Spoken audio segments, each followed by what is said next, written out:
Welcome to the Online Success Journey Podcast, your opportunity to discover and learn from entrepreneurs like yourself. This is not your typical podcast, but a place where you can get the real story and find out how real people encounter speed bumps and detours, but journey through to find success. Now here's your host for the Online Success Journey Podcast, Patience. Hello everyone and welcome to Online Success Journey. This is episode 165. Are you ready to join the clan? Today we have Isaac Tolpin, the founders of Conveyor.com, the number one micro-learning platform for influencers and companies. He's a tech entrepreneur and a futurist at heart, on a mission enabling brands to connect and informed over 105 million in combined revenues from the companies he's helped build. His success comes from understanding the relationships between human behavior, business, and technology. Hello, Isaac. Oh, hi. Nice to be here. I'm excited about this. I know the clan is anxious to hear your story, so let's get started with the basics. Can you tell my clan a little bit about your background, about what you did before you started your own online business? Yeah, I've been an entrepreneur at heart since I was a kid, I think, from selling boats that I built at craft shows when I was young, making my first $100 in a day, to just a path of, finding a way to contribute to the world in a more independent way. And I think people listening can relate to that. And I was in direct sales when I was younger, managed a couple states, and we did really, really well with that. And then I've been an entrepreneur, continuing with that. And, I've won, lost, and learned a ton over the years. So I'm excited to share. What a journey. Okay. Why do you do what you do, Isaac? Well, I think when I was younger, there was no better experience than thinking something in your mind and then building it and then selling it and then watching that person that bought it enjoy it and really appreciate it. And that experience was profound. If you hear something in the background, it's because I'm outside. I'm doing a 3-month RV trip around the country. So that's part of the entrepreneur life, right? So, but anyways, what I was saying is that I experienced that, and I just was hooked. I'm like, wow, I need to find a way to contribute to society in a way that affords me the lifestyle I want and freedom and flexibility. But most importantly, a way to have a positive impact. And that was a key part of the equation for me. What is the most dangerous belief an online entrepreneur can have? Well, the most dangerous belief, I believe, is building what you think everybody wants to buy when you don't actually know what they want to buy. So there's sometimes this dangerous belief that my pies are the best pies in the world. Everybody wants my pies. If I just had a pie shop, I would be rich. I would do so well because people are just going to come running to eat my pies. When they eat them, they're just going to keep coming back. Well, that might be true that your pies are amazing, but it might not be true that people are willing to pay for your pies at a level that you need to charge to run a profitable business. And so I think that we sometimes have this illusion that everybody's going to want my thing without testing first and really seeing if there's a market for that. And I think it's important to align, what you're passionate about, what you're skilled at. Those are different things sometimes, passionate and skilled at, and that people are willing to trade dollars for. And you have to find that intersection. Otherwise, entrepreneurship is too risky unless all three of those line up. Let's put man aside because you've been an entrepreneur since you are a child. How do you know you are successful? I think everybody defines that differently, don't you think? Yeah, I think you got to define it. You got to know what success means to you. I mean, for me, it's not just monetary gain. It's extremely important that I'm able to have the freedom and lifestyle and time with my kids and family, and all those things are very, very important to me. I have 7 children and an amazing wife and so forth. And so, I want to contribute to the world. I want to do well financially. But if it doesn't line up with the ability to be a family man and to put family first and to be there for them, then it doesn't line up. And I think a lot of people go, well, that can line up later. I can sacrifice that and go pursue my ambition. And I'll figure that out later. Well, you know what? Unless that's part of the equation in the beginning as a priority, you probably will never figure it out because you develop habits of ambition that blind you and prevent you from what's most important to you. And then you have regrets when you're 70 or 80 years old, and you don't want to live like that. So it's really important in the beginning. Now, it's okay sometimes to have seasons of all in for business and not as much time with family for short seasons. That's normal. But you got to make sure that the short seasons, you don't end up hurting what truly matters to you. Can anyone be an entrepreneur, or are some people more cut out for it than others? I think there's definitely a wiring for entrepreneurs. What's cool, though, is today more than ever, all kinds of people and how they're wired can become entrepreneurs, but it's going to happen very differently. It depends on how you're wired differently and how that entrepreneurship will thrive. The good news, like I was saying, is because there's so many tools today and resources, online resources and tools, there is a way for everybody to do it. But I definitely think people are wired to handle risk at higher and lower tolerances. You really have to understand yourself and go, where is my risk tolerance? And if your risk tolerance is really low, then you need to figure out what kind of entrepreneurial pursuits match a low risk tolerance. And you need to make sure you only fully dive into that entrepreneurial pursuit when it's very, very difficult for failure to happen, when you have enough resources and you have everything dialed in, and just realize, even though you think you have everything dialed in, there's still risk there.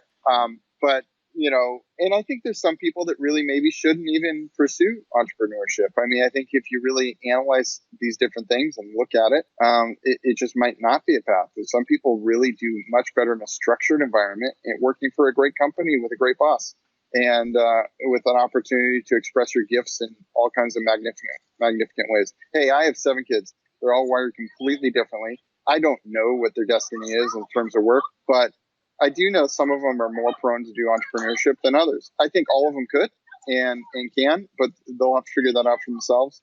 But at the same time, I also will tell my kids, tell anybody, do not prevent yourself from doing entrepreneurship just because you're afraid to break out of your comfort zone. Comfort zones are meant to be broken. If you don't break them regularly on an ongoing basis, you are staying at the same capacity you currently are. And the way we make progress and grow is by breaking out of our current capacity. And you do that by doing things we're a little fearful of. Why is it almost all digital training completely failing today? Great question. I love that question. If anybody listening has ever consumed a digital training course, then you can probably think about why it's failing. It's boring.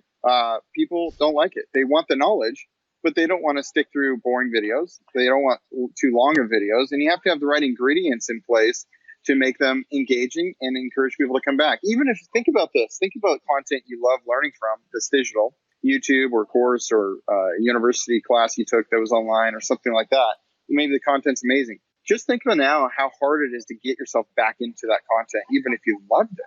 See, the challenge is we're busy, or we at least think we're busy. Everybody at least thinks they're busy. And we don't have much time. And so you have to align with where human behavior is. And what I say is you have to make sure you never break learner trust if you want people retained in a digital learning environment. Okay, so how can we make these courses really enjoyable, interesting, and make sure that if I create one, everyone comes running to come and enjoy my course? Not like maybe it might not be for everyone, not everyone wants it, but I feel maybe to make it very more enticing. So what can you tell us? Well, the first thing I'll say is there's no more satisfying feeling than building content people love in a way they love receiving it, and they actually receive it and love coming back to it, and you're able to monetize it and get money for that when you didn't even have to be there. Now, I know content creators out there love being there. They love that personal interaction. But if you can do that, but also have leverage and create leverage in your business that way and educate, or if you're a company and you want to leverage an onboarding sequence that's beautiful for your new employees or compliance or whatever, then this is a great way to go. And the way you do it is you have to, there's some rules, okay? And this is going to seem very obvious to people today. I mean, you're going to be like, of course. Well, we built our software platform with these rules as a staple. And the first one is it has to be mobile driven, mobile first, meaning it's not built for computers and then works pretty good on mobile. It has to be built for mobile and also work on computers. And that is a big difference. The second thing is it has to have gamification. Nobody wants videos just talking at them. People are drawn to experiences today. So you got to give them a great experience. And how do you do that? Well, you have to engage them, ask them a question, answer a poll question, have some social learning in there where they see everybody's responses right after they answer anonymously in like a poll results or something like that. You have to have gamification where you're tapping into their achievement drive and getting achievement currency, and there's a leaderboard so you can see how they're doing and they want to come back to it. The other thing is the learner trust. Like, you can't break the 5-minute rule, as I like to call it, which is they need to learn something valuable. It completes. There was engagement, like I was just talking about, and it's mobile driven, and they get recognized for it all within 5 minutes. And if you accomplish that, then they'll come back. And the reason is, just think about yourself. If you even like the content, but it's going to take 20 minutes to accomplish the next piece of that course, when you're busy in your life and you think about coming back to it and go, do I have 20 minutes right now? How likely are you to say yes to that? See, when they think about that, you want them to be able to say yes because you're only asking for 5 minutes. And if you do that, they'll keep coming back if you have all those pieces together. But if you're missing some of those key ingredients, they probably won't come back. And that's where digital training fails. I mean, even Ivy League schools are getting sub 25% course completion, and they're paying full price for them. So if you want people to be attracted to your content and come back to it, and then buy more from you and be engaged with your platform, then you can't just care about the content. Remember, your pie might be good, but how you distribute the pie matters to the people that want it, and in a way they want to receive it. And that experience matters. See, content is a commodity. You can go get content anywhere. You can search it, Google it, YouTube it. But what's king and queen today is great content that's curated into an experience that has objectives at the end. And I know I'm going to achieve those objectives, and it aligns with my behavior today. Thank you. Okay, how did you fail big as an entrepreneur and come back stronger than ever while being a family man? Yeah, no, it's a good question. I was fairly successful for a while, and then I invested in my own startup company. It was a digital agency where we did the production side, all of it really for influencers and their content, whether they wanted to sell it to corporate or information entrepreneurs online, marketing and that kind of thing. And so we had a studio, we had 43 employees, people flew out from all over the world, and we had a lot of the model right, but enough of it wrong that it failed. And I went all in. I didn't anticipate going all in, but as time goes on, you got to make sure you make payroll and things, and it exhausted all my resources. And I was faced with the moment of truth, as many people listening have been, or maybe you can just learn from my experience here, where I have 7 kids and a wife at home with kids, and all my income stopped, and I had a ton of debt following me from the company failure. And but I knew who I was, and I prayed to God and just exercised my faith and just took a leap of faith and stayed on the entrepreneur path. I'm thankful that I have a great in a different business, the one I'm in now, business partner of many years, Stephen Ryan, and we launched Conveyor and have been scaling it up, and it's been an amazing experience. And so what I learned from that is you've got to know who you are, you got to learn from your mistakes, and you've got to never sacrifice what matters most to you. Because even though I intentionally my intentions were right not to sacrifice the family, when you're pressed against the wall and your opportunity is not working, payroll, it causes you to be stressed and work too many hours and all those things. So really make sure you have things dialed in. I was blinded in some ways. I had some assumptions that were wrong that should have been more thoroughly vetted out prior to such a big investment. How long were you out of entrepreneur path? The only time I had a job was when I was, 15 years old. I had a couple odd jobs that were actual jobs. Other than that, I've never held a job. You've been in a business for a long time. I can see you have made 105 companies combined. What have you learned from business as a whole? Yeah, over 100 million in combined revenues. And I've learned is that you want to, there's lots of ways. I think this would be good advice for people that are thinking about, maybe they're at a job now and they really want the freedom of entrepreneurship and to pursue that. I think the biggest thing is there's lots of ways to make money, but what matters more is how you make your money. And I'm speaking to entrepreneurship here. Because you could go out and buy a successful franchise. You save up your money, you could buy a successful franchise, a machine that already worked, and just run it. But do you believe in what that franchise does? The belief in what it does and its impact on society matters more than it's a successful business model. You have to have a good business model, but the why and how it contributes, is that in alignment with how really you were made to contribute to the world? And I think that matters more. And I think a lot of people chase money. Money's good. I think it's a great resource. It's a fantastic resource. But if you're only after the money and you're willing to do whatever gets you the most money, that's not going to lead to a life well lived, in my opinion, even if you end up getting all the money and more than you desire. I think what really, really matters, and I think at the end of the day, when you look back when you're older, this is what you always want to do. You want to look back. You want to put yourself forward until you're like, you imagine yourself an 80-year-old right now, and you look back and go, I lived my life well. I don't have regrets. And I think we don't have regrets when we're wise today. We're making decisions today that aren't even necessary for many years forward. So that means you need to be a visionary. Well, if you're an entrepreneur, you need to be a visionary. You need to exercise that muscle. And it is a muscle you can exercise more and learn more about within yourself. But I think that make sure the model's right financially, it's going to work financially and so forth, and it's going to deliver financially the life you want for sure, no question.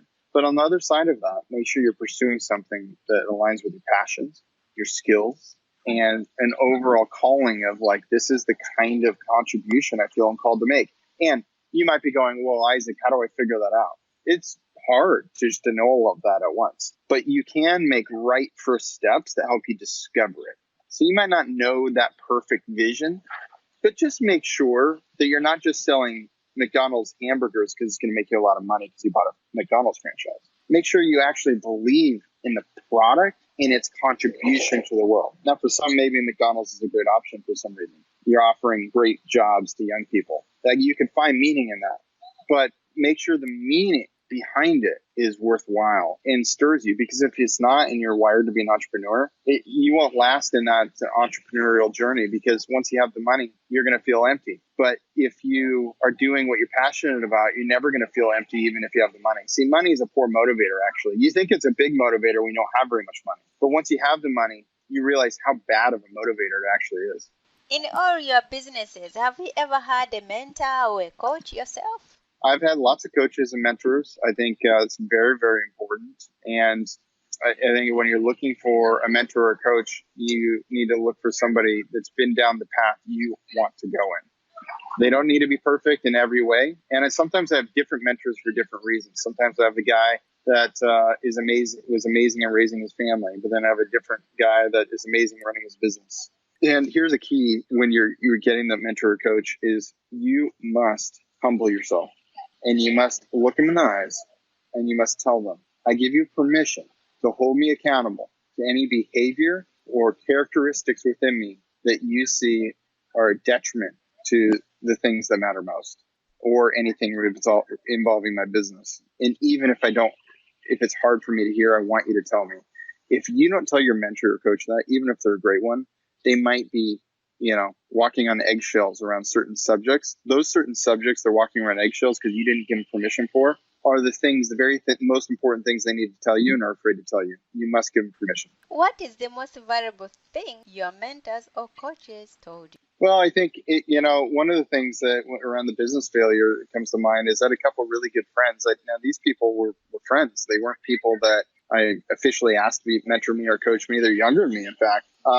But I've respected them in some great ways, and I did give them permission to talk to me, as we kind of all had permission to speak truth to each other, and they pulled me aside and said, hey, you're hurting your family.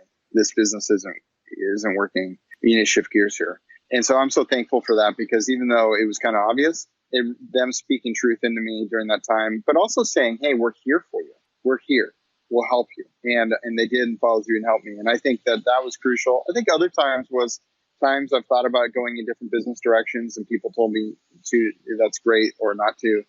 Times wanted to do certain things with money, and people gave me wisdom around that. I think that all of that, and also my faith. I'm a Christian, believe in the Bible, and love God's people. And I just think that, having spiritual guidance too. God works through other people to speak truth too. So that's been powerful. Let's talk about your website, conveyyour.com. Tell us more about it. Yeah, conveyyour.com, conveyyour.com. It's a microlearning platform. It's an answer to boring training in a digital sense, whether you're an information marketer, onboarding employees, or training your employees. We have the trainers using it to the biggest companies you can think of, using it to bring highly engaging training that employees actually love consuming, or people love consuming. And, on conveyyour.com, feel free to go check it out. There's a free demo there. You can just put your name and cell phone number. It'll text you a link, and boom, you're playing with the demo right on your phone immediately. So it's that simple, and it's been really fun to be a part of. So you said it is for everyone. Do you have charges for this platform, or is it free? Yeah. Well, these days all technology is free for a little bit, right? So it's a free. Well, I was thinking, okay, thank you for building this. Yeah, it's at least free for 2 weeks, right? I'll tell you that. But what we did for the trainers, whether it's somebody selling their information or giving free value out there to, get, more coaching clients or whatever it is, for those people, we made it very, very, very affordable, as low as $97 a month after the free 2-week trial, to build a course and monetize it and do all the things you need to do. On the corporate side, it starts at $1,000 a month, but compared to our competitors, it's very, very free. And that gives unlimited courses and all the bells and whistles they need, to use it well. And if they have a lot of employees, then the price would be higher. But so either way, it's very affordable. How can we get in contact with you, and how can we find more information about you? Yeah, Isaac Tolpin, ISAACTOL, P as in Peter, IN. You can find me on all the social media. Feel free to connect with me, even if we don't know each other. Just hit connect on LinkedIn or Instagram or Facebook. I'm very open about that, and I love engaging with people. Also, IsaacTolpin.com. And you can also find me through conveyyour.com. If you, a little chat box will pop up and say, hey, Isaac, I have a question for you about Conveyyour. It'll probably get to me too. So, clan, there will be more from Isaac in a moment. If you are listening on one of the many podcasting platforms rather than my website, and you are encouraged by Isaac's journey, go to onlinesuccessjourney.com for a bonus portion of the interview. The Online Success Journey is a wonderful membership community built for people searching for the path to success. We are one big clan, and you can be part of this community for free. Once you have joined the clan, click on part 2 of Isaac's journey or over 100 other journeys that are available, and learn how you can find the right path for your own online success journey. That's a wrap, clan. Remember, success is a journey. Patience and Isaac. This is not the end of the journey. We hope you've enjoyed listening to part 1 and want to be sure you know there is a second part to this and every journey podcast at onlinesuccessjourney.com. Filled with even more success tips, uplifting stories, and even a bit of fun. There are dozens of episodes only available to the members of the Online Success Journey clan. Check out the website and click on Join the Clan for more information. Patience would like to thank you for listening to this podcast, and she has a free audio gift for you at her website. Go to onlinesuccessjourney.com for instant access to this gift. Of course, you know that listening to the journeys of others helps each of us chart our own path. So make sure you're subscribed to be notified as each new interview is posted. There are so many ways to stay connected to the Online Success Journey and to listen in. And if you're enjoying the podcast, we appreciate your help in telling others. One of the best ways to share the benefit you get is to rate and review it at Stitcher and other sites by clicking the stars or completing the ratings form, by clicking thumbs up and leaving a comment on YouTube, or liking and sharing the podcast on social media. To review the podcast within iTunes, simply open iTunes to the podcast, click on Ratings and Reviews, then write a review. On behalf of Patience, and until next time, thanks once more for listening. It is our hope that this podcast will guide you on your own online success journey.